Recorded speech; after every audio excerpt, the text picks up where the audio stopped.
Welcome to One Inorganic Chemistry. We are going to see hybridization and shape of XeO3 with the help of 3D animation.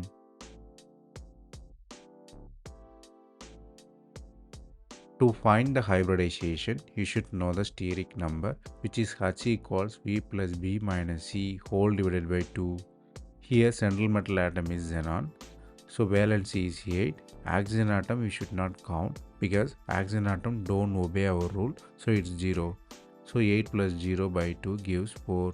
For the lone pair calculation, you should include oxygen. So the lone pair will be H minus B, which equals 1. H4 means sp3 hybridization. So geometry is tetrahedral, but it has one lone pair. All three oxygen atoms occupy the corner of the tetrahedron, one lone pair above the plane. Here lone pair of electrons are very small when compared to atom, so it is not visible. Even though geometry is tetrahedral, shape will be trigonal pyramidal.